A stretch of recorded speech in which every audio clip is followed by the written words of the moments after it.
If you would have told me that 15 years ago that Chelsea would be sitting 14th in the league, Manchester United's boss is under pressure, Tottenham are chilling in the top four, Arsenal about to play their first Champions League tie in years, and John Terry and Rio Ferdinand were not regarded as two of the best defenders in Premier League history, I would have told you that we're about to embark on a nuclear holocaust, that the four horsemen of the apocalypse are about to come down and rain on us.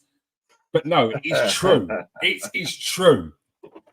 The top 100 greatest players of all time list came out.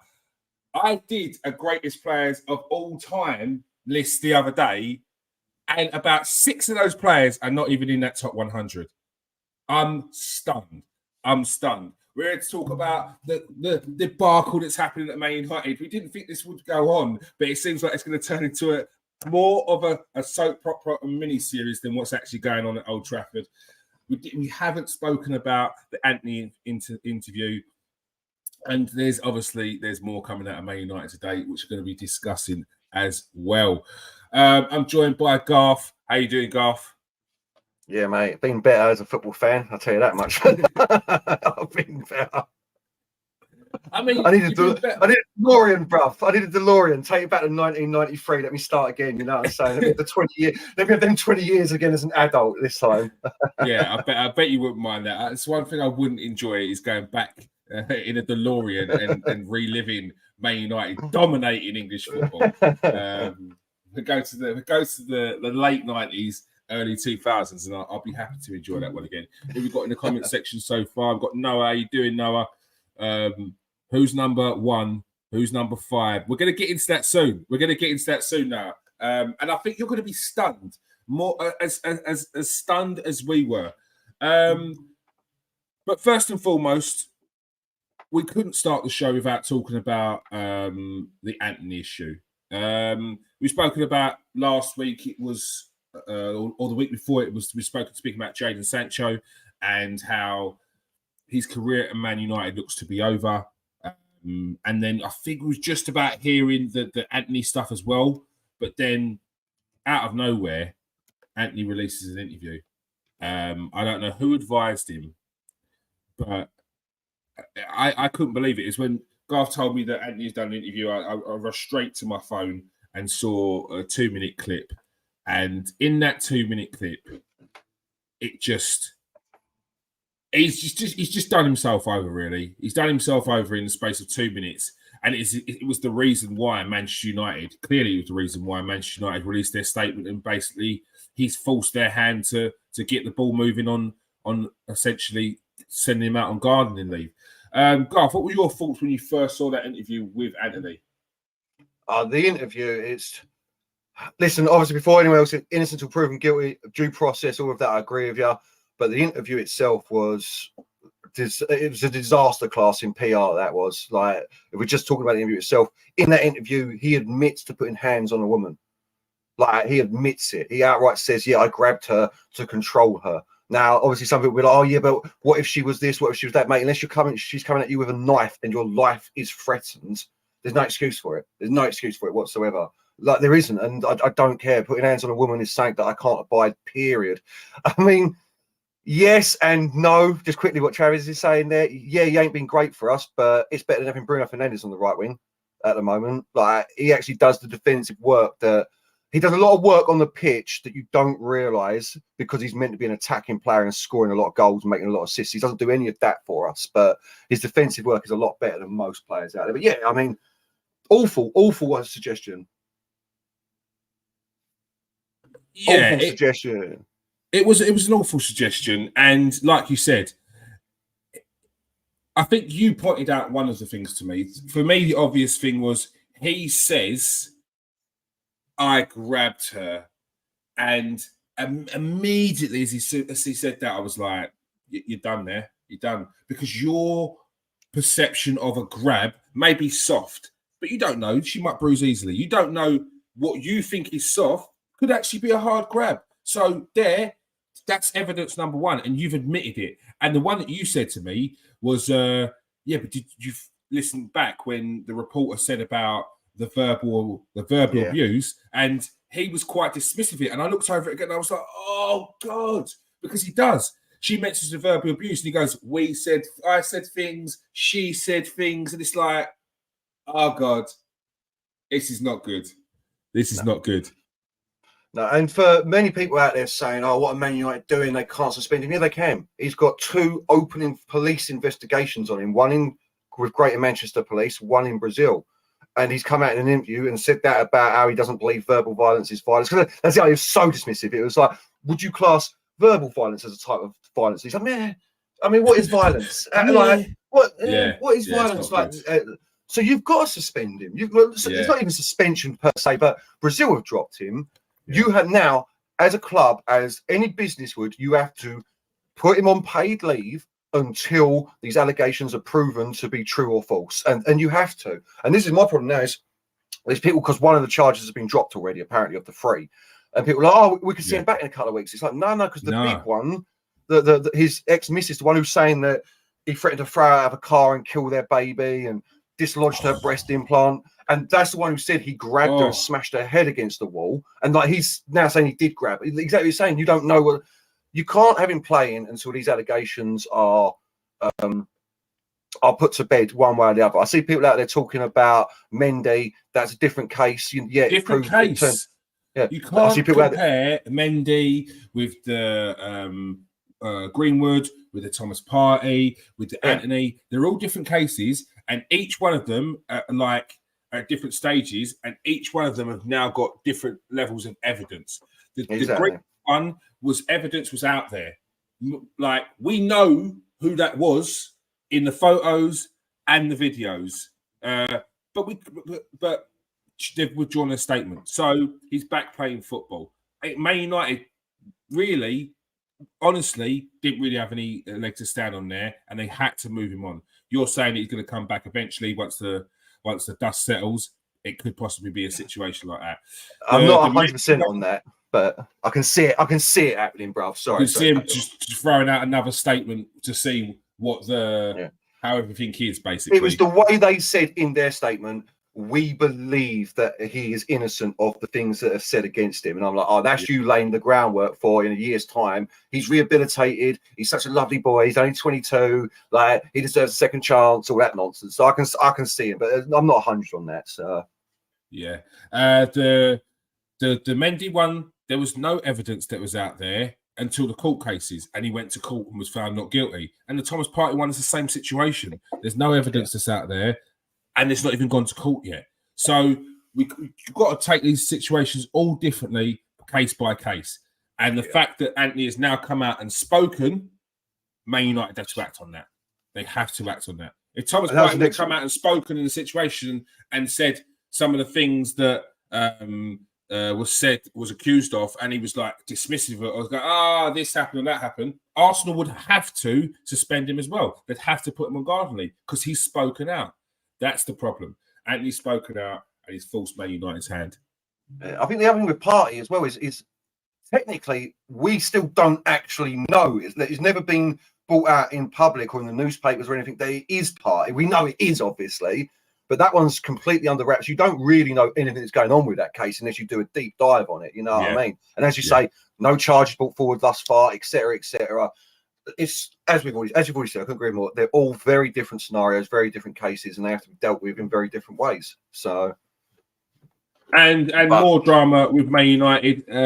Ten Hag out, and not only trending. There's multiple accounts that are moving that way. The pressure seems to be piling on Ten Hag, and the more and more the fan base starts making noise, the more and more it's going to get to that stage where they might potentially move it into the stadium. What's your worry with the whole Ten Hag out situation? I mean, for a start, it's already moved in the stadium. They booed him, didn't they? Taking Højlund off for Martial. Did you not hear this? But yeah, the whole stadium was booing. But it's like football fans. Like, what are you thinking? Højlund hasn't played 90 minutes in about 6 months. He's just back from an injury. There was no way he was ever going to last more than 60 minutes on the football field. Do you know what I mean? It's standard. But you're booing him because I don't know if they were booing Ten Hag specifically, they were booing the decision, but it's still, you know what I mean? It's reactionary football fans. I think personally, honestly, and I'll say this, I'll say it with my chest out. If anyone's listening, if anyone sees this and you're a Man United fan, you're saying Ten Hag out, you need to get your head screwed on proper. Like you're having a wobble, because I don't know what you're talking about. For a start, who else is out there at the moment? No one. We've gone through 5 managers, none of them been able to do it. These players threw Mourinho under the bus, they threw Solskjaer under the bus, they threw Van Gaal under the bus. Like, who else is there? You've got to give him the 3 years. You've got to give him the 3 or 4 years to build up this team and then come back. My goodness, if Sir Alex Ferguson had the start that he had with Man United in today's game, wouldn't even know of him anymore. Wouldn't even hear him, because he didn't win a league for, I think, 5 years, 4 years. I think we won the FA Cup in his 4th year. Didn't win a league for 5 years. Didn't win the Champions League for 13 years. And yet he's regarded as the greatest ever Premier League manager, depending on who you talk to, but one of, if not the greatest ever Premier League manager. So, honestly, Man United fans, hold the course. He's got 13 players out injured. Yeah, it's been a bad start. I agree, but it's football. We're falling behind because of the Glazers. Everything bad in Man United can be taken. You can draw a direct line to it being a Glazers problem. You know what I mean? Now, obviously, they can't manage the players on the pitch, but they can put investment in so that Ten Hag gets his players, etc., etc. Yes, we spend money, but it's not like they invest. I don't know if you've noticed, but under the FFP, obviously, Man United had trouble this year, didn't they, with the FFP? The Glazers could have put 90 mil in, like fully legal, of their own money, could have put 90 mil into our transfer budget, and we would have been FFP compliant. Did they? Did they? Of course they didn't. So I can't believe it, kid. Ten Hag out. No, but you went through this as an Arsenal fan with Arteta, sure, if I remember correctly. Yeah. And Arsenal fans, we can't really stand there and point the finger at Man United fans and laugh, because I'd say at one point it wasn't quite 50-50. It was probably about 60-40, but it was getting techie, mate. It was getting techie. Having to fight a manager's corner of your own team was already boring, because I had to go through it with Arsene Wenger. But to then have to do it again with a manager who everything he said was the right thing. The fact that he was getting players out, he was doing the right thing. But it was the results that was the problem. But from what I can see he was trying to style a play, but the players that he had, he couldn't do it with. So the good thing about Arteta is he tried to introduce his style of play from the start. He weren't trying to cater for the other players in the team. It was, you play my style and I'll see who it works with. That's why when we first came in, was looking good for the first 10 minutes, and the rest of the game was done for. Then as it got through the season, it was 20 minutes, half hour. Second season, it was like the first half, and we'd kind of flutter out in the second half. But you could see things happen. But we came 8th 2 seasons in a row, and we came 5th in a season where, when you looked at it, we should have probably come 4th. And even in that season when we came 5th, there were people talking about, nah, he's not the manager to take us in the right direction. He's this, he's that. But we've got to remember, there's a lot of semi-big accounts out there that like to make a lot of noise and like to talk like they know what they're talking about. They like to talk in absolutes and a matter of facts. And you're wrong, completely wrong. And then as soon as it shows that they're wrong, they disappear. They change the name of their account. So there's going to be a lot of these people around. They are the ones that make the noise. They get excited. People get excited when there's a bad result. So then they're looking good and they're looking like their statements are justified. So they get a lot of likes on those things. But it's just about being patient. It's just about being calm. If you think Ten Hag is the right man to take you forward, you're seeing the right things happen. You're seeing a style of play happen on pitch. It's only going to be a matter of time. As long as he gets the backing, it comes right. Yeah, it's not just like what you said there about the big accounts. This is what's annoying me now. And this is one of the reasons I could never be a journalist. I tried for a little bit, but the sensationalism of everything. Sky Sports and now Tim Sherwood's sitting there going, I don't think he's the right man for the job. BA Tim Sherwood, you had a little dab at management. How did you do? Nothing. Yeah. That's how you did, mate. You were awful. Yeah. Like, you've got big accounts, you know what I mean? A Rory Jennings, like, oh, he's under pressure. He shouldn't be. We've got our best finish in the league, well, not because we had Solskjaer for a second. We had a good league campaign last year, finishing 3rd, and we won a cup, the first cup in 5-6 years since Mourinho. That's a good season, first season for me. Especially the talent he's got on the pitch. Like you said, he's playing his style, and it's not quite working because we've still got And I like Scott McTominay, but Scott McTominay, who can't play that game. You know, you've got players like Martial, who's dead food now. Dead food. Yeah, at 27, shout out to Expressions, mate. Dead food, bro. Like, he's done at 27. Rashford Yeah, it only seems wanting crazy. to play. Yeah, Rashford only really being an out-and-out wing striker. You know, I mean, doesn't do any defensive work. You've got Anthony, who we've brought in to be what's the word I'm looking for here? I can't think of it. A creator, and he's not creating. Things haven't quite worked out.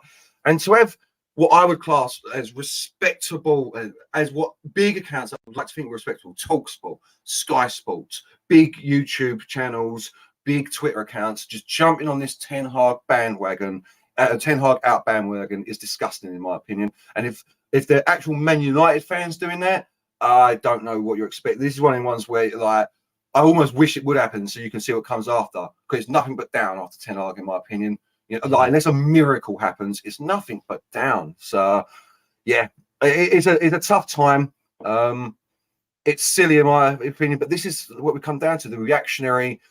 People want their clicks, people want their engagements. You know what I mean? If it isn't Player FC, like people are like, what does Bruno do? What does Bruno do for this team? It's like, well, apart from being like the #1 chance creator in all of Europe for the last 3 years, I don't know, mate. Like, I don't know. It's no surprise that he's not getting as many plaudits as he should be getting for those things, because you haven't got a striker to put it away.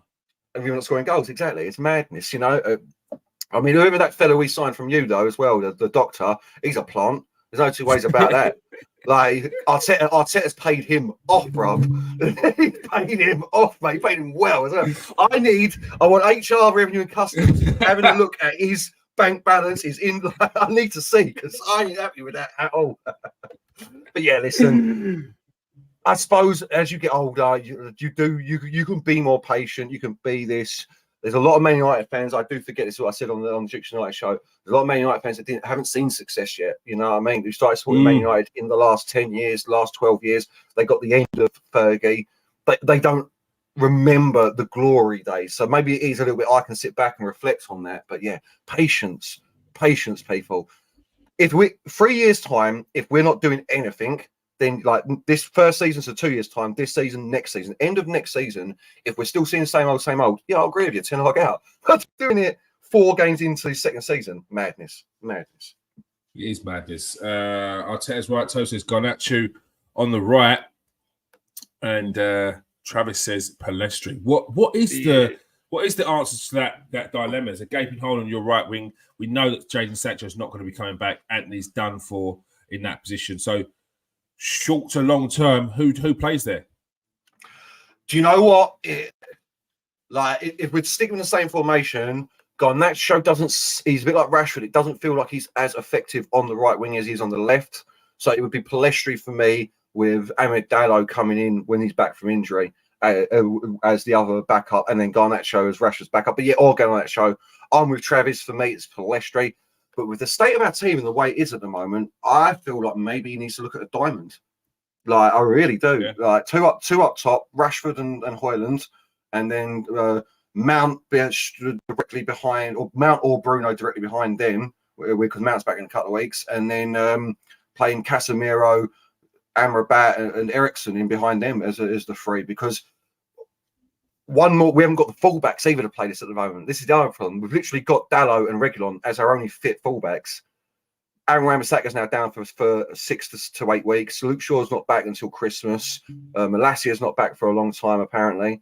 So he hasn't even got the backup for the wingers. But yeah, if we're playing the same formation, which I think we will, yeah, it's Palestri for me, and then Garnacho as the backup, because Palestri is an out-and-out right winger. Like that is what I like to see, down to the byline, get inside, dink a shoulder, cross the ball in. But sometimes when your hand is forced in these situations, it does bring out these players that you might not have given an opportunity.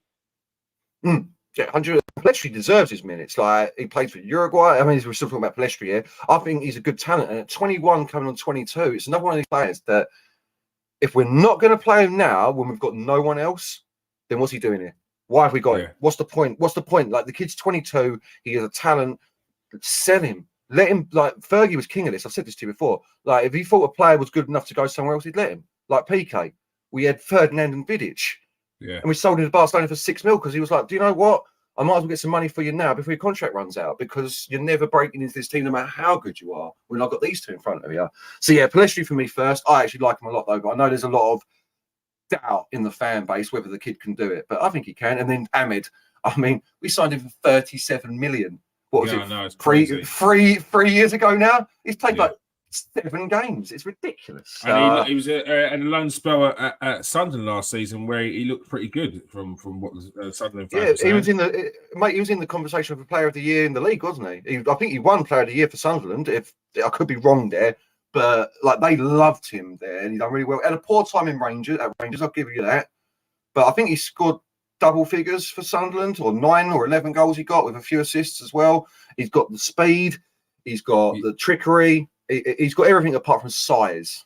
So 13 goals and 3 assists in 37 games in the Championship. And that's a man's league, the Championship. You know what I mean? Like if you ain't strong enough, you're getting bodied in that league. There's some old school defenders in there that were like 90s defenders that are just going to bosh you about. So no, but that's a fair point. That's a fair point. It's a man's league. Like you said, you are getting bodied in that league. There's no places to hide. He scored in the playoff.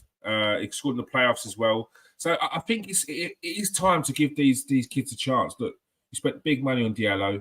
He's a player that was coming through the ranks at Atalanta. Hit the ground running in his debut, scoring a goal and looking like a menace. And when Man United bought him, I was like, you've got a serious player in your hands. He's just not been given the opportunity to show it at the top stage. No, I mean he is that injured at the moment, so that like I would expect if he wasn't, he would be playing. But he's back soon, and I can't see Anthony playing again before Christmas minimum. So there's a chance now. Sancho, he must be. I mean, just apologise, son. Just like this is one of the ones where even if you think this is one of the ones where you just apologise to the missus, even though you know you're dead right. Like I just can't bother with the ag. I can't bother with the ag. You know that. You know that. Sorry. Well, you got to apologise to the missus. You know you've done nothing wrong. Just apologise. Even if you. Yeah, just apologise to the gaffer and get into this team, mate. Because right now you've got a clear run of right-wing duties all the way until Christmas, minimum. But because he's stubborn, and I mean, can you see him play for Man United again? I can't. I can't see him playing for Man United again. No, that's what I mean. Literally ever again. No, I'm with you. There's Barcelona sniffing around him apparently for the January transfer window. Dortmund, the was telling us. It's Barcelona, in it, you know what I mean? They're probably thinking, can we get him on loan? Pull another one of them levers. Can we get him on loan? Dortmund, according to Marie last night on the Duke United show, Marie is adamant that Dortmund are like properly there having discussions already, like under the not real discussions, let's put that, but comments have been made. You know what I mean? What are you thinking about him coming back to Dortmund in January, etc. Okay, Sancho, yeah, Sancho on here, yeah. So Sancho, okay. Yeah. And apparently Villa. Villa have been sniffing around before, haven't they? Yeah, Villa just got cheeky all of a sudden. I don't know where all of a sudden they think they can be buying players like this, but they are. So the thing is, you've got to worry about Villa because it's like the position you're currently in. It's like, are we selling Villa and they take over? Like, you can't be having that. I wouldn't want to see him in the Premier League, man, because I do think that Jadon Sancho is a player. Sorry to completely go back to Sancho now. He is a player that he needs to be loved. He needs to be the star man. And once his confidence is back, he's an awesome talent. There's no two ways about it. This isn't a Ravel Morrison who's just got in his own way all the time. He is getting in his own way, but just Ravel Morrison was an absolute nutter and pretty much a D-bag, you know what I mean? Sancho is definitely struggling mentally. How and why is a different matter entirely, you know what I mean? But he's struggling everywhere at the moment. So I do think if he goes back to Dortmund, he goes to Barcelona or anywhere in Italy, you'll see him slowly getting back into England contention. Like, how mad is it? We're talking about James. He's like, you wouldn't even dream of him being in the England team at the moment. You're talking about Jadon Sancho. No. And I think a massive part of it is he's taken a massive knock to his ego. Like, he was the star boy in world football, not just at Dortmund. He was the star boy in world football. Everyone wanted him. Everyone was raving about him, talking about him getting in England. Wow, why ain't he getting picked? Why ain't he getting started? So, and he's fallen off. he's fallen off massively, and he's looking around, and no one's really interested. Well, a few clubs are interested, which is probably keeping him going. But other than that, he's gone to Man United. He thought he was going to be the main man, and it hasn't worked from the start.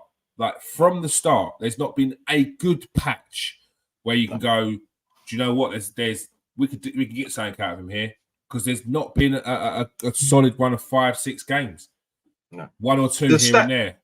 Yeah, literally one. So the stat that stunned me is obviously a lot of people act like Nicolas Pepe is the biggest flop in Premier League history. He's not, but they act like it. He has scored and assisted double the goals that Sancho and Antony have got together. For Arsenal, for Arsenal in the Premier League. He's only played 2 seasons in the Premier League, pretty much for Arsenal, you know. Like, and he's got double the goals and assists, or something like that. It's definitely above it, you know what I mean? It's madness. So, yeah, he's fallen off big time. He's got to move on. And, yeah, Man United in general. This is coming back to the Ten Hag bit. This is what I can't understand with Man United fans at the moment. Like, can you not see what's going on with our club? The sale, the crumbling stadium, the issues in the dressing room with Ronaldo, now with Sancho, with Greenwood, with Antony. Like, Ten Hag hasn't had 3 or 4 weeks of just calm, no scandal, no nothing since he's been here. No. So, and when you get into the big clubs, it's kind of like that. It's kind of like that, but you are expecting it to settle. And it just hasn't. There's always been something. There's always been a bit of drama. I'd say similar to what Arteta had to deal with when he had to deal with Mesut Ozil, and then once the Mesut Ozil thing was going, because there was a large contingent of Arsenal fans that were backing Mesut Ozil, and remember this guy hasn't played for the club properly in a season and a half, and they're still holding on that he could be the guy that makes a difference. No, really, he was just behind the scenes. He was down in tools and not having it. Yeah, I think that's the other thing with football fans as well. Is this is I think it might have been Flex, and I don't usually agree with what Flex says, but he said something along the lines of what Man United fans and football fans in general do is whoever isn't playing in that squad is going to be the saviour. Like we'd do better if X is playing in this team. Like if X was in this team, we wouldn't be in this situation. And it's like no, that's called copium. That's called hope. That's called you are hoping. And don't get me wrong, sometimes they do work out, but very often the manager knows best. They've seen him day to day on the training field. You know what I mean? Sancho, this is what I can't get away with Sancho. Mate, if your gaffer's telling you ain't training hard enough, don't come out in the press and say, no, I am. He's a liar. Get there the next day and put your head down. Exactly. Get there early so they can see you. Stay there late for a couple of weeks so they can see you. You know, like put the effort in. Every one of the best footballers of all time, the same story comes out about him. Oh, he was on the training ground for 3 hours after we left. He was on the training ground 2 hours before we got there. Do you know what he was doing? His nutritionist came in and gave him a perfect diet. Like it's the same story every time. Yeah, and it's, do you know what? It's not even just the greatest. It's not even just the greats. You hear stories about Paolo Di Canio. You hear stories about so many different players that, he just stays and kicks balls after. He just kicks balls after. That's the practice. That's the extra that they're doing that no one else is doing. Harry Kane getting in a private chef. Those little things add to make a difference to an extra couple of goals in the season. You've got an extra 5 minutes in the tank at the end of the game. Those little things make a difference. If you're a 20-year-old, a 21-year-old, 18-year-old who's tearing up the world football, and you're just doing the standard stuff, it's going to get to a point when you're 21, 22, 23, where the people start to take over you because you're only riding off your talent. You're not adding the extras that make you better. And that's the thing. They always think that they're going to ride off their talent, and it fizzles out. It fizzles out. Yeah. It goes flat. And I think that's Sancho there as well. And don't get me wrong, listen, if I was given 375 grand a week at 20 years old, I wouldn't just throw away my career. I'd be dead because God knows what I'd do with that money. You know what I mean? Like it must be very hard to handle. He's still Jadon Sancho, the 5th most because De Gea's gone now, so he's probably the 4th best paid player in the Premier League. Jadon Sancho, I think it's Haaland, De Bruyne, and then there's a couple of others. Jadon Sancho, he's on 375 grand a week. Like that's mental. At 20 years old, you know, it's got to affect you somehow. Like, yeah. But he hasn't done himself no favours. He don't play for Man United again. Anthony ain't playing for Man United again until at least Christmas, if not the end of the season. Greenwood's done, obviously. Even if he does come back, we'll see if he can recapture any of that form. We're in a dreadful position at the moment. And Ten Hag, final point, Ten Hag needs 2 to 3 years to sort this out, unravel this mess.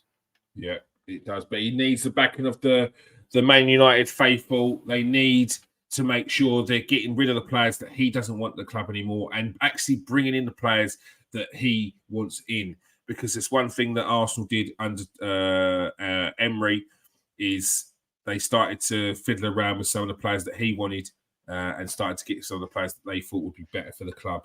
And when you've got people in there that are not sort of potentially looking after the best interests of the club and probably thinking about themselves as well, they still start going wayward. That's what happened at Arsenal. That's why we got Nicolas Pepe instead of Wilfred Zaha at the time. So, yeah, it's got to have the right people above as well, making sure that the manager gets support. All right, it's time to move on to this one, the big one. Top 100 players of all time. Now, I don't even want to say top 100 players of all time because, like, there's some names on there that no, there's some names on there that shouldn't be on there, and there's some names that shouldn't be on there that should be on there. Like, it's ludicrous. The fact that let's just start at number 1. Messi, Ronaldo, Pele, and Diego Maradona. Now, I'm glad that the universe has rejigged itself and sense has come in. Because for years, we used to have conversations about who was the greatest players of all time. And even though we didn't see them, we used to be like, Pele and Maradona. And why is that? Because if you ask any of the adults that are solid football fans, they will tell you Pele and Maradona were the 2 best players they've ever seen. Now, then you get into arguments and discussions over how good was he, how was Kazoo, Johan Cruyff, and they're like, no, Pele and Maradona. So it surprised me recently when I started to see names flying about with who's the best of all time, when in recent years, our conversation of who's the best of all time was only ever Ronaldo and Messi. So when I'm starting to see names like Cruyff and I'm starting to see Cristiano Ronaldo move down to like 6th, 7th, and 8th in the top of all time, I'm just like, what are people doing? Who writes these lists? But once you get past 4, I think it's starting to get a bit wild on here. 100%. Well, for me as well. I mean, there's no question anymore. I don't think anyone can compare to Messi and Ronaldo. However good they were back in the day, they're the 2 best footballers of all time. My opinion's changed over the last year as well. Messi is number 1. I said Ronaldo for the longest time, but then Messi went and won the World Cup pretty much single-handedly. You know what I mean? So yeah, Messi 1, Ronaldo 2. I'd personally have Maradona 3. I've seen, but I didn't see Maradona and Pele really. But I'd have Maradona 3. And Pele, actually, I'd probably have him 5th, funnily enough. But that's pure, that's just me, that is, you know what I mean? Because I'd have Zidane in at 4. But that's just personal. I think, again, I think the personal ones, but I think for me, Pele is one of those players that I kind of think he gets disrespected. One thing that keeps on going around at the moment, which I see once people say Pele's name, is go stat pad Pele, and I'm like, oh, please, what? Because he says he scored over 1,000 goals, and it's just like, yeah, but come on, man, like seriously, look, watch him play. The as the 17-year-old. Yeah, the guy was before his time. What World Cup is it? It's one of the 50. Is it 58 where he breaks onto the scene? 57 or 58, I think it was. Yeah, when he breaks onto the scene as a 17-year-old. This one, I don't know Pele, but if you watch that, he's one of the most exciting. Like, he can play ball today, no question. No question. And they're in the days where the pitch is a mud bath, literal mud bath. There ain't no grass on that pitch. The ball weighs the size of a small pig. You know, like literally the ball weighs like 15 stone. The ball is boinking at you, mate. It's like literally, got a pig's tail on it. Yeah, literally. You know what I mean? And he's still doing things like that. So yeah, I don't think you can complain that the top 4 are the top 4 on this list. But like I say, once we get out of that top 4, mate, we start getting into some shambles. I will say this though: this is obviously I mean, that's Spanish, what is written there. So I don't know if this is a Spanish publication or a South American publication that speaks Spanish in their country, but you can definitely tell the slant is towards South American Spanish-esque players, definitely. So we do have to take that into account, especially we're going to be coming from it from a Premier League perspective as well, you know. But I mean, Travis makes a point here. He's obviously just looking through it. Griezmann above De Bruyne, Zlatan, and Bale.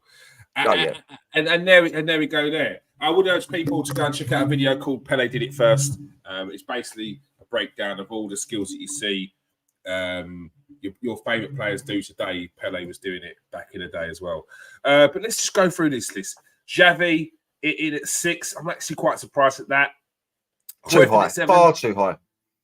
Cruyff is not too surprising, but when you've got Di Stefano and Xavi Hernandez at 6, and I know people will say that Di Stefano is one of the greatest players of all time, but I just don't know. I just don't know if he goes in above the likes of Zinedine Zidane, Ronaldo, and Cruyff. Do you know what I mean? What's this list based on? That's what I want to know for start. Because it can't be goals because there's goals in there. It can't be trophies because people don't want trophies in there. This is a personal list, and what they've tried to do is fit as many different players. It's like people who do their greatest ever film list and they chuck in like 1932's Window into the Soul by this Italian director, and you're like, mate, listen, I know you know your films. You don't have to prove it to me, all right, bruv? And this is someone trying to prove that they know football. Like, oh, you don't know about Di Stefano? No, mate, because I wasn't alive in 1954. Whenever he played, I don't know him, bruv. I can't say I know him at all. What do you know about him, apart from you've heard that he's one of the best players of all time? And that's what I mean. I think we do that. We do that. We feel that we're missing people that should justify to be on there. We talk about some of the older players that our granddads would have spoken about. But I think even then, if our granddads were watching Di Stefano then, and he watched Cruyff there, and then he watched De Bruyne now, it'd be like, I have to be honest, Cruyff's better than Di Stefano. I have to be honest, De Bruyne's better than Di Stefano. And it's like that. You don't have to throw those nostalgia nuggets in there, man. You really don't. Let's just pick the best players of all time. Like George Best being on this list, I can say from the footage that I've seen of George Best, from what my old man has said about George Best is in this list. Do you know what I mean? But I think George Best is adequately placed though as well. Like right there, he's one of the few I do think like 29. I'm sorry, mate. Yeah, sorry. Yeah, that feels like about right for him from what I've seen. Yeah, it's fair. And the likes of Zico, again, another player who's very highly regarded. A lot of the youngsters wouldn't have seen him play. I urge you to go and just watch a couple of matches from like the World Cups that Brazil had won around that time. These players are special players, are generational players at the time, so they do deserve to be in this list. But there's got to be some serious rejigging in it.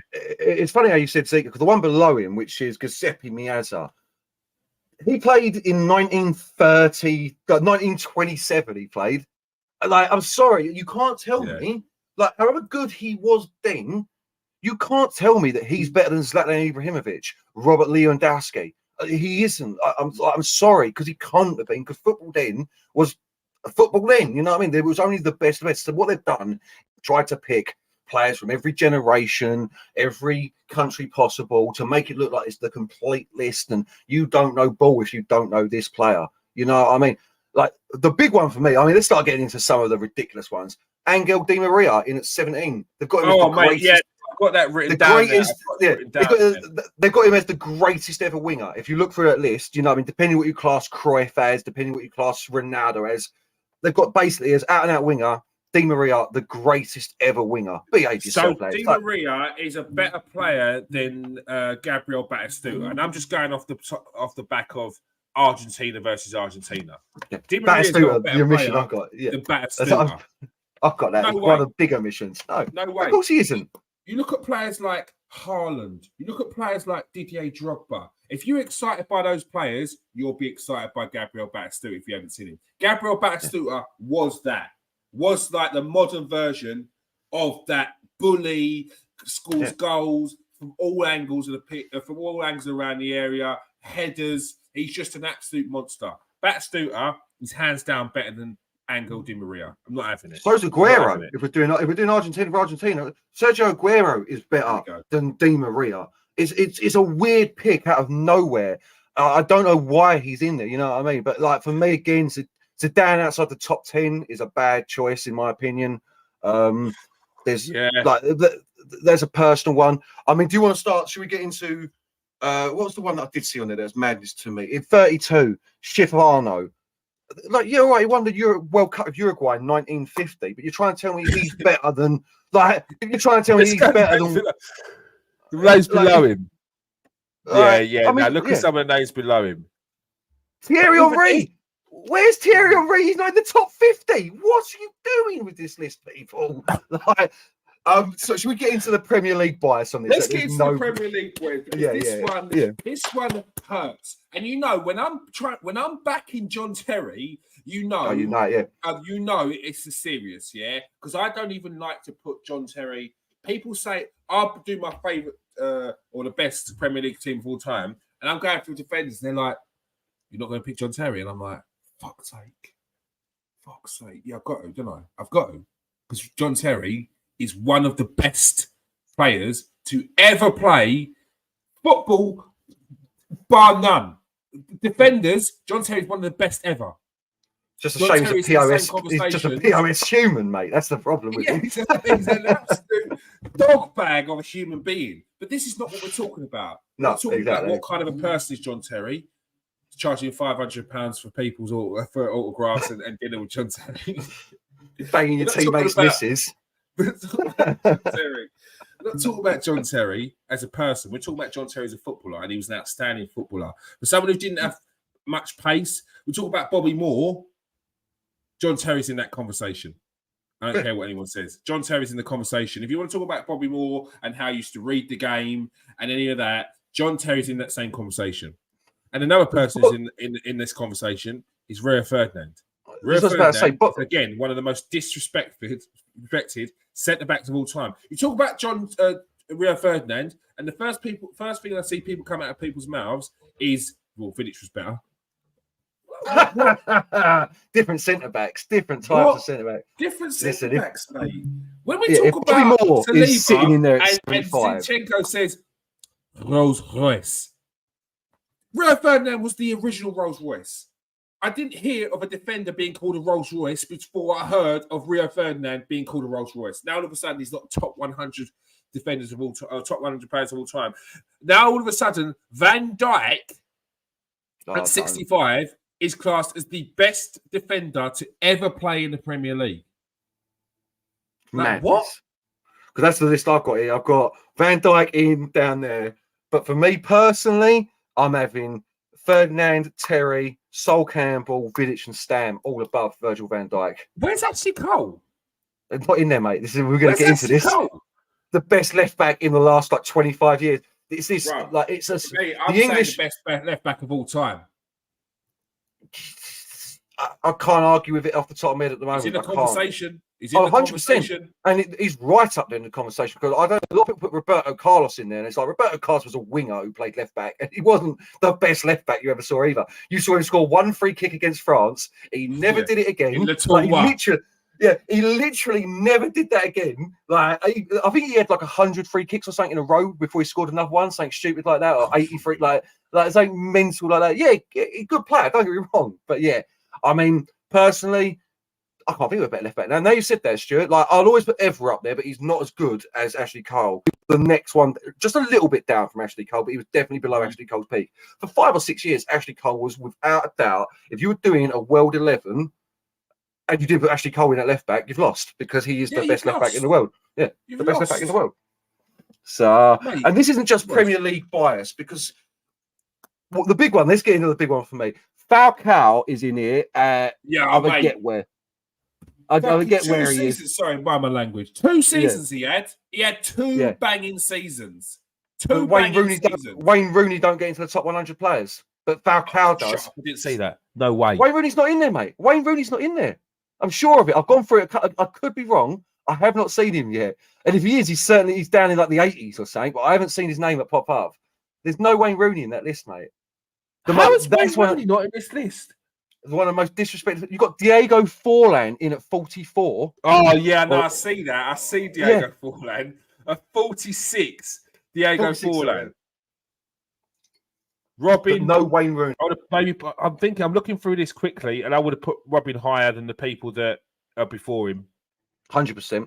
I mean, if we're going just on people that should be higher on this list, personally, for me, I think Di Maria should be a lot lower. I think Iniesta should be a little bit higher. On this list. I'm sorry, Di Maria doesn't go on this list. No, I think Iniesta and Ronaldinho should be behind. This is what I mean. What's this based on? Because if this is based on best technical players of all time, Ronaldinho needs to be in the top 10. If we're just talking about best technical players. Look at 94. Look at little old 94.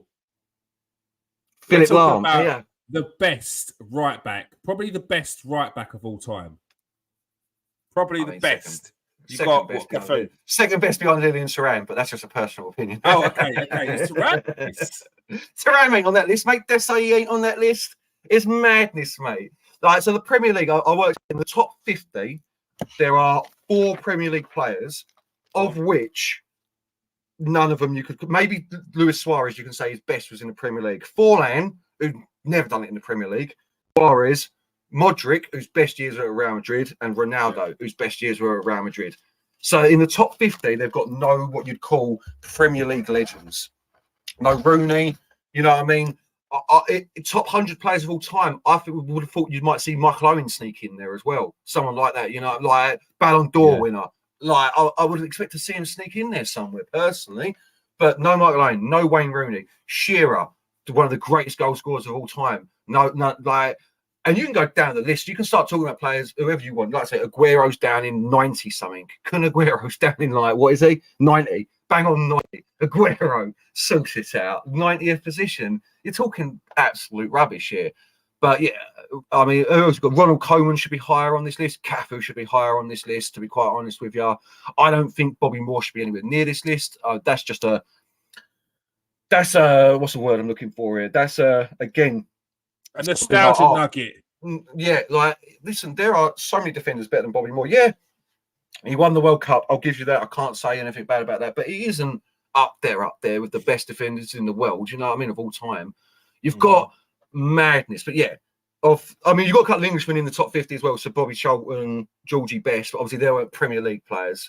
And to be quite honest with you, I don't think Sir Bobby Charlton should be in the top 50. And that's coming from a Man United fan. Like, he shouldn't be, in my opinion. Like, he should be in the top 100. Yeah, if we're going to go off like players who you want to start throw a couple of like nostalgia players in there because they done well at the time, and you feel like they need to be represented, because it's not fair to just have a load of recency bias and just say, oh no, well, if these players were playing in the 50s and 60s and 70s, they would have smashed every team. Like, the lifestyle was different, the diets were different, nutrition was different, training was different. So if you was to put they were smoking 40 fags a day. Yeah, how would they have done? So you've got to work. It's got to work both ways. But like players like Kevin Keegan, who won 3 Ballon d'Ors. Yeah. Not in this conversation. Exactly. Yet you've got players in that list who have not won a Ballon d'Or, have probably not even had a Ballon d'Or nomination, that are in that list. So if you're going to do those sorts of things where you're going to crowbar in players, because like you said, who was that player that you said? Mezzo, whatever it is. Like, in the top 30, I think. You look at his goal scoring stats, you're like, decent. It's like 350 games, like 250 goals. Outstanding goals. Outstanding goal ratio. But yeah, it was in the 1950s, mate. It was a manager of Italy by the 1960s, which tells you he's like, dude was born in like fucking 1904. Like, literally, bro. That man saw both world wars. Like, literally, that man saw both world wars. Like, it's madness, bro. It's madness. Yeah. I think you made a point as well. I mean, you've already said Batistuta, but here's a couple of admissions, and then we'll get into what I think is another good point you made about no goalkeepers. No Clarence Seedorf. 3 Champions League time, 3-time Champions League winner Clarence Seedorf, not in there. No Edwin van der Sar, 3 times Champions League winner with 3 different clubs, not in there. No Paul Gascoigne, which most people say is one of the greatest players they've ever seen play. No, like, personally, I would like to think that Gary Lineker might have got a little nod in there somewhere, personally. But again, that's different. It'd be low. Have we got Stoichkov? Cannavaro's in there? Yeah. But like to omit these players and have people in there like the fellow with Meza. You know what I mean? I mean, the disrespect Georgie Hadji's getting as well, down in 100. That gives us a top 50 Georgie player Hadji all day. It's a top 50 player all day. But again, it comes back to what we're talking about, because a big lack of representation from Africa here as well. JJ Okocha, Didier Drogba. I think the only one in there is George. I think the only one in there is Georgie Weah. Is Drogba not in there? I don't think so, bro. Again, it's so that's a joke. I'm trying to look quickly. I won't like. There's not been that many like great players from Africa. I agree with that. We'll get a top 100 list, but Didier Drogba's got to be. Didier Drogba, well, Didier Drogba is one of the greatest players to play in the Premier League, and it hurts me to say. Well, I can say it now because I respect as a footballer, but at the time I hated him because he always used to score past us. But he was just so good, season upon season upon season, and he elevated himself because when he first got to Chelsea, he couldn't hit a barn door. He would look like overrated at 27 million, but then he flicked the switch, and from then on, he was unstoppable. Mate, one of the best big game players of all time, Didier Drogba, in my opinion. Clutch players. Yeah, mate. But I think you made a point when we first said it, the lack of goalkeeper representation on here as well. Like, I know they're not outfield players, but goalkeepers changed. I only see Neuer in there. Neuer's in there. I think obviously Yen, Yashin. Yeah, whatever his name is, the Russian, the only one to win the Ballon d'Or. I think was Casillas in there as well. But I think that's about it. Yeah, but like I said, no Van der Sar, which I think is a disgrace. I mean, personally, would I put Schmeichel in the top 100? Possibly, probably. But I didn't see Dino Zoff on there, I don't think. Dino Zoff is actually in there. Yeah, he's at 84. I did. Oh, he is in there. Fair enough there. Yeah. But so still, like, lack representation there. Lack representation from Africa. It's just a poor list in general, man, in my opinion. Yeah, if you're putting these old boys on there, then you've got to back it up with not putting in Radamel Falcao just because you haven't got a clump there, which is what that is. Yeah, actually, thinking about it, it is, isn't it? Yeah. It is. Falcao, if you're trying to tell me that Falcao was better than Gabriel Batistuta, I'm sorry, I will literally die on that hill. Gabriel Batistuta, for me, was one of the greatest players to ever do it. You know, like, I'd have, in all seriousness, I'd have someone like Peruzzi, not Peruzzi, sorry, that's the goalkeeper. He ain't on the list, though, that's upsetting. Inzaghi over Falcao. I would have Inzaghi over Falcao. I'd have Raul over Falcao. Is he on that list? Raul. Yeah. I haven't seen Raul's name. No. Like, there's so many I'd have on that list. Kylian Mbappe down in 84. I'm not sure about that one either, to be quite honest. Yeah, what are we doing this on? Yeah. What are we ranking this on, apart from you wanting to look, whoever put this list together wanted to look good about their football knowledge and be like, you know, you don't know X player, you never saw him play. No, of course I didn't, because I wasn't born in 1930, and I'm sure he was excellent for his era, but you can't be putting him above players that are definitely better just because you want to have an all-encompassing list of every player from every era, from every country on there outside of Africa. So, I agree. There's some players on that should be on that list. I don't know. Was Ruud Gullit on there?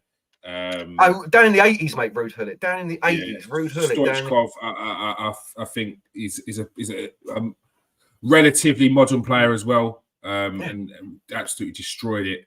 I'd have Senzo Mihajlovic on there as well, bro. I'd have Senzo Mihajlovic on there. I'd have Jose Chilave on there, because he was a bad man goalkeeper. Chilave, like an absolute bad man. Like, he was in our streets. Won't forget. Team 11. Nothing funnier than watching Chilave run 80 meters to take a free kick, hit it against the wall, and then have to run 80 meters all the way back as they were coming down the pitch at him. So, yeah, it's a silly list in my opinion. Arturo Vidal shouldn't be anywhere near. No, that's another one. Vidal. How is Vidal in this team? I'm just going because they didn't have any Chileans, bruv. So they went for Arturo Vidal and banged him in there. That is not Alexis Sanchez. Alexis Sanchez is not better than Vidal. Yeah, Sanchez ain't on that list. Yeah, of course he is. But But they already had enough wingers, so they needed to get a defensive midfielder in there. Casemiro. I'm not just saying this. League medals as well. Yeah, but I'm not just saying this because Casemiro plays Man United now. Casemiro's prime is 10 times, when he's at Real Madrid, is 10 times the player of Arturo Vidal. And I like Arturo Vidal. I've got no problem with Arturo Vidal, mate. And you know my opinion on Roy Keane. Roy Keane is 5 times the player I tore over Dow. Like, hold up a minute. Is Patrick Vieira on this list? No, he's not. Oh, come on now. Come on now. The greatest. Is Yaya on this list? No, he's not. No, I was about to say Yaya Touré's not on this list. Oh, this Bro, is what I mean. but This is doing to me. if you wanted to show off and pretend like You knew you had ball knowledge, yeah. there's 2 players that are not in this list: Kevin Keegan and Karl-Heinz Rummenigge. They've both won the Ballon d'Or back to back. Kevin Keegan won it 2 years in a row, and then Karl-Heinz Rummenigge won it 2 years in a row. Like that, and Karl-Heinz Rummenigge is regarded as one of the best players to ever play for Germany. He's not in your top 100. Nah, it's crazy. It's crazy. There's a lot of names on there that shouldn't be on there from the 1950s and 1920s. Like, get out of it. Come on, man. Yeah. You don't. There's a distinct lack of North European representation on there. That's what I'm realizing. The Germanys, the Belgiums, the Englands, the France, and a distinct lack of. Do you know what? That list is completely done now. I didn't even think about it. If Yaya Touré and Patrick Vieira ain't on your list, then your list is nonsense. They're the 2 best. We have to do our own list. Yeah. Do a top 50 because they're the 2 best. Yeah. You maybe want to say De Bruyne, maybe Lampard or Gerrard or Scholes, but they're the 2 best midfielders in the Premier League history in my book. Patrick Vieira and Yaya Touré, the 2 best midfielders of all time for the Premier League. Yaya Touré is grossly underrated. He never gets spoken about. He's not in any conversations. People were out there saying, no, he don't. When you talk about the best midfielders in Premier League history, Yaya Touré, who used to bag 20 plus goals a season, was never regarded as one of the best. And he knows that. He says it as well. If you wanted to build, like some people when they do their fancy teams, like I'm trying to build a balanced team. I don't care. Oh yeah, get out of it. Stop it. Stop doing that. If you want to build a balanced team, maybe you can't have Vieira and Yaya together. I would disagree with that because, as I say, they're the 2 best midfielders of the time. But if you wanted an attacking midfielder in there instead, but fair enough. But yeah, it's madness. They're the 2 best or however you look at it, they're top 5 in anyone's book, or should be top 5 in anyone's book of the best midfielders in the Premier League history. So yeah, that list is fugazi. That's what that list is, mate. Fugazi. You've been watching YouTube too much. I've been watching Sopranos the last week, mate. That's what that is, bro. Yeah, so as you've heard, we're not impressed with the greatest top 100 of all time. And going back to the left back, Paolo Maldini is definitely in that conversation with Ashley Cole. But other than that, I don't know anyone else's name that would even come close to those 2 as great as Philip Lahm. Like you said, Philip Lahm played left back a lot. When you said that, I was like, but he is a right back.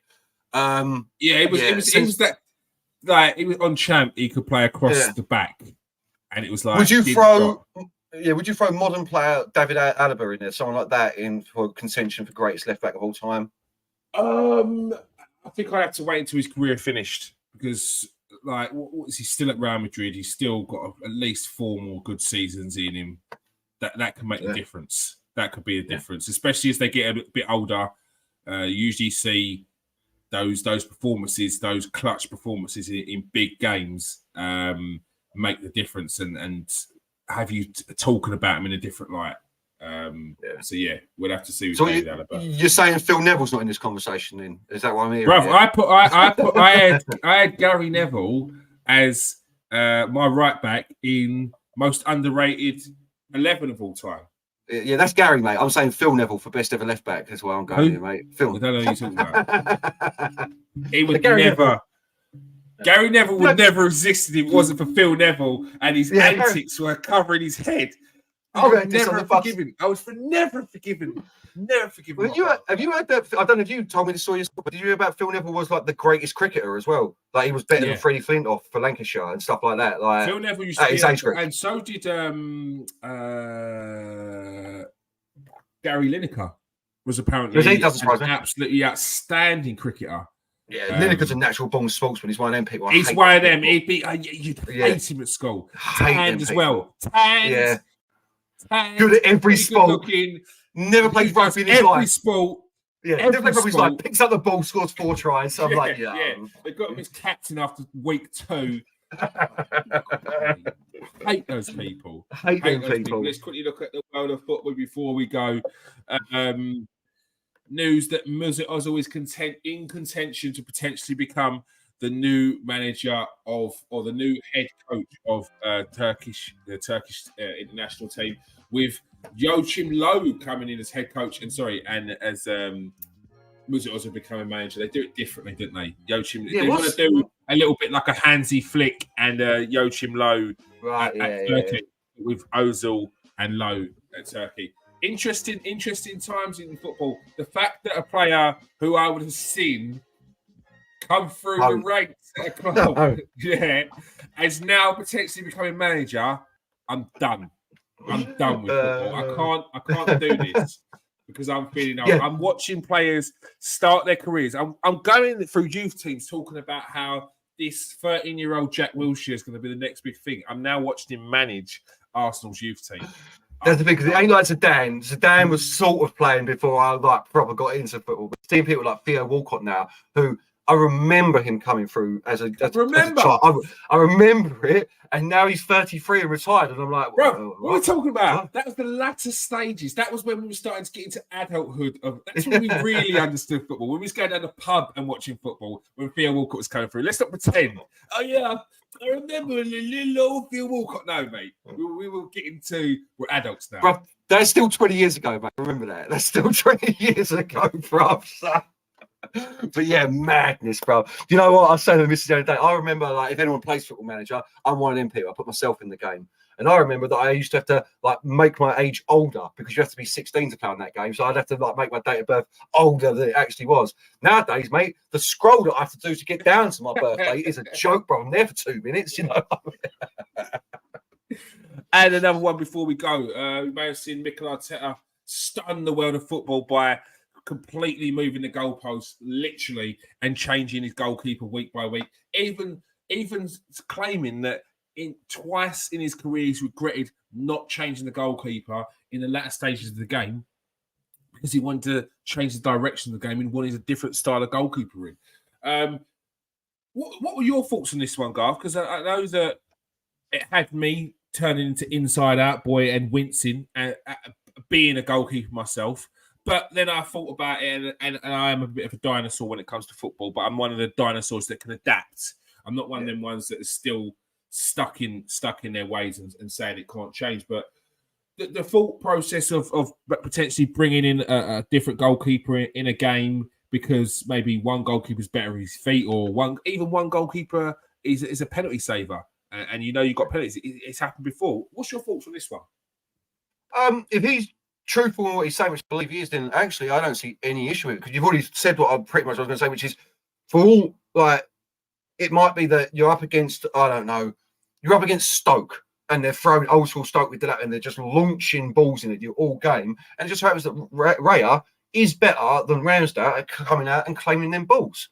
Like, football's all about data these days, you know what I mean? Exactly what you're saying. It might be that this X team has two tricky wingers and they get a lot of penalties. So Raya is the better goalkeeper at saving penalties than Ramsdale. Vice versa, Ramsdale, you might want him in a game where you know that the opposition isn't going to press that high because they're going to sit back against you, and he's a better ball player, etc. As a goalkeeper, I can understand, because, listen, I'm a dinosaur as well, and there's two things you never really did, was substitute a goalkeeper or a centre-back. But, like, them things are changing, mate. Them things are changing. And, bruv, listen, competition comes in. You come to play now as well. Every other position on the pitch, like, the best teams want two players in each position. And why wouldn't you want two of the best goalkeepers in the league? And that was his argument. Yeah, vying. That's what I'm saying. If he's been truthful, and it ain't some weird thing where he's falling out with Ramsdale, which I don't. Obviously, I'm just like, I believe. I don't believe that. I don't believe that. I don't believe that. No, I don't believe. No, and people that say Ray is a better goalkeeper than Ramsdale, for me, they're pretty similar, but they've just got different attributes that he wants in a different game. Yeah. So we'll see. I think someone made a point the other day, and they said, because I think this is gearing up for Raya playing in the Champions League. They didn't want him to go in cold in the Champions League. So they've put him in the game before. Yeah. It makes sense. And then someone says, I'd play Ramsdale against Tottenham. And I 100% agree. Because if you want a player who's going to understand the situation, who's been there, who's probably going to get the crowd going the way that Ramsdale does, there's no better person to have in goal than Ramsdale. We fully respect him and back him with his goalkeeping skills and his saving. maybe David Raya is a better footwork. He probably is, but I don't think you can take into account what Ramsdale has been through in those North London derbies. You can't put a goalkeeper in my eyes that's not been in that straight away. I don't think you can. No, and I think you made the point there as well. Like David Raya was one of the 5 best goalkeepers in the league last year. He isn't backup. This is what people used it to me when I was talking to you about. Like, you're selling Ramsdale. Like, nah, I think it's competition. Raya's there as competition. He needs his minutes. He deserves his minutes. Ramsdale hasn't put a foot wrong, really, as in the 4 games that he played before. Yeah, in fact, he's tightened up his game. Yeah, exactly right, and that's what's happening. But it doesn't matter how good you can get better. And now Raya's chance to have a couple of games, and I want him for the Champions League. He's a cup goalkeeper. Like, he's going to be my Champions League goalkeeper. Boom. I mean, let's face it. Pep does it in a smaller way with his cup goalkeeper. Like, he played Ortega in the final against Man United in the FA Cup. It wasn't Ederson weren't injured. Ederson was available, as I understand it. You know what I mean? Like, it's just that's how he was playing it. So I don't see any problem with it as long as he has been very upfront with both Ramsdale and Raya and told them the situation. And I think that's what he's got to be, because I think one of the main things that I have had as a goalkeeper is it's a fucking lonely world, mate. It's a lonely world. When you can see the goal, you're on your own. When you save a shot, you're on your own. Because even when you save a shot, there's people, and they're probably joking, but it's that, you could have caught it. It's a one for the cameras. Mate, you take that in, like, not you don't take that in, you ignore it. You take your own thoughts on it in, because, like I said, you're on your own, and you've got to be mentally strong. So if it's a situation where it is fully GK Union, they are of the understanding, they know what's happening. They're not going to start getting in themselves and overthinking things, because that's what you do as a goalkeeper, and start overthinking things because you're worried that you're going to lose your place. But you know that you're coming in for this game, and this is for this, and this is for that. Then there will be no problem. It's if you've been dropped for a game, the manager's not said something and nothing, or he said, I'm just going to give so-and-so a chance, and then you've got to fill in the gaps on your own. And that's the worst thing as a goalkeeper for me, filling in those gaps on your own. If you're not being communicated to what the situation is, then that will be a problem. Yeah. And I can't see Arteta being just dropping Ramsdale and giving him no explanation, period. You know, whether he's been dropped's the wrong word, but whatever. Arteta doesn't come across like that to me at all. So I'm sure that everything's above board. And I just throw out there now, I apologise, mate, for every time that I said that's one for the cameras when we played football, mate. I didn't realise that was something you took in, mate. I hated all of you. I hated every single last one of you. It's one for the cameras, Kater! You're just going to call that one. And it was funny at the time, mate. It was funny at the time. I just didn't realise what it was doing. Every single save that I made. All right. That is all we have time for. Thank you very much for joining us tonight, Garth.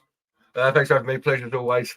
Thanks for everyone who's joined us tonight. Travis, as always, becoming a nice little regular there. Noah as well, becoming a regular. Gameplay. I've never seen you before. Make sure you press that subscribe button. And Russ, it's good to see you as well. Make sure you come and join us tomorrow for the Arsenal show as we talk about the Champions League preview and the game on Sunday against Everton. Obviously, we've been talking about this situation with the goalkeeper situation as well. How could we not? Make sure you join us for the post-match reaction on Wednesday, as well as Arsenal take on PSV Eindhoven in their first Champions League game in 7 years. 7 years, it sounds crazy. How excited are you, bro? How excited are you to hear that music? I play the music in my head and I get those pimples. Mate, I swear, because we've only been out for a couple of years, or even when we got back in last year, I literally just put it on my phone, just listen to it for about 3 minutes, just listen to the full. There's actually a full, like, the full operatic version. Yeah. No, I've heard it, mate. Don't worry, I've heard it. I played it. Probably like season 3 of being out of it. Like, let's just pretend. Let's just start playing this over the Europa League music. Yeah, you kid yourself, the Europa League. Oh, whatever that was. No. It's not. You know, Thursday nights. You know what I mean? Like, it means we got to play. It means we don't have to play on Saturdays or Fridays. We get to play Sundays. I'm going to be able to watch my team on the Sunday because that's going to be the main game. And then they start putting your games at 2 o'clock on a Sunday. You're like, what the fuck is this? What have I signed up for? Or you get Portsmouth versus like Gillingham on instead because they haven't got the rights for it. And you're like, oh. Fuming. That is the life of the Europa League. So, yeah, I don't want to be in that again.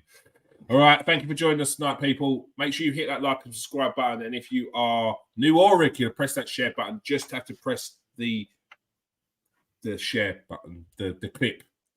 You know, the clip, the copy button. That's what I'm looking for. The copy button. Press the copy button. That's it. You don't even have to share it. All right. Peace out, people. Stay safe and wash your hands.